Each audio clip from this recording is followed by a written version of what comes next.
Sir अपने intro से start करिएगा. Role. Okay, myself Dr. Ravi Shankar. Okay, myself Dr. Ravi Shankar, senior scientist from Central Road Research Institute, New Delhi. So today we had a conference, especially on advanced construction protocols, especially with respect to Indian Institute of Engineers. They have Institute of Engineers India. They have arranged it well, and the key theme of the particular conference is about how sustainably we can use the existing resources without deploying for future generation. So that was a key agenda for the entire conference. Today I delivered a keynote lecture on how the geotechnical aspects are very important for the payment, and it went well. I think along with me Dr. Sahu was there from IIT Kanpur. He also delivered a lecture especially on underground structures. So this is a good platform where both scientists, academicians and the field people are interacted, and I think this will give some push to the goals which have towards our Bharat. And thank you. That's all from my side. Sir क्या कहना चाहेंगे कुछ आगे futures के लिए और plan और कई नई चीज़ों को जोड़ करके आगे प्रोस्पेक्ट रखने के लिए? Can you say it in English? What will you say for the future? They have been added some new things related with that, and what will be going on for the coming students also and everyone also? See, actually, these particular conference or any type of conference which is arranged in recent time, which always has a point. Whatever the things are in field, whatever the new materials comes into the availability, that should be advertised. Not only advertised just in terms of norm, but in terms of technicality. Right? And when you are interacting with students, they take it forward, because at the end of the day, they are going to be the field engineers tomorrow. So I think that is the actual key focus for all this conference, and I'm happy that it's happening here. After your intro, roll.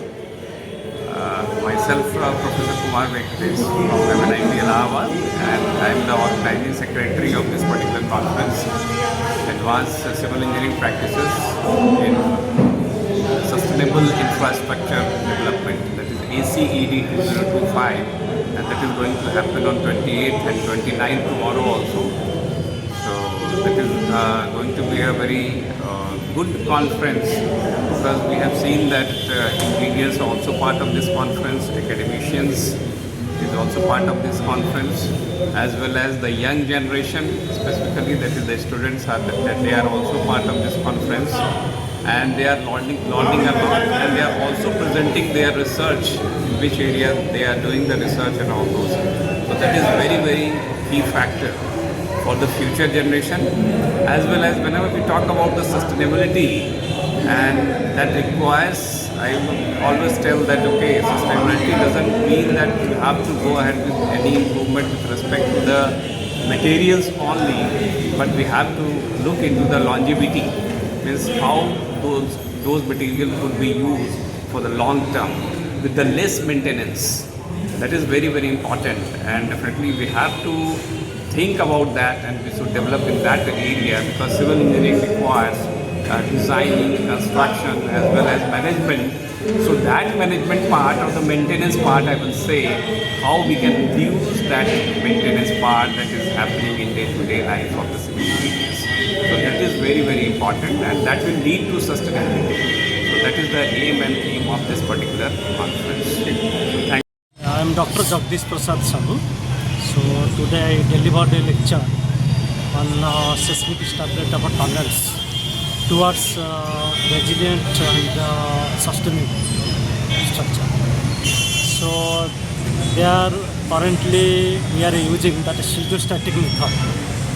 So in the pseudostatic method, that force we are considering, or whatever the acceleration or displacement of the ground, so that remains constant with the depth and also with the time.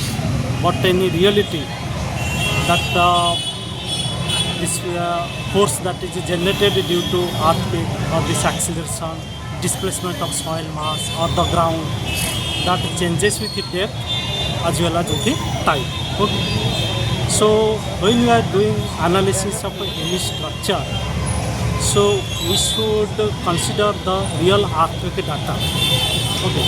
So that means we have to do the dynamic analysis. In a dynamic analysis, so we are considering how that forces are changing with the depth and the time. Okay. So sometimes that design, when you are considering pseudo static, that design may be over design, means that stresses are coming that may be much more than that real value that the structure is generally under stress. So that's why we have to go for dynamic analysis. So when you are considering dynamic analysis, we must have the earthquake history data of that particular area.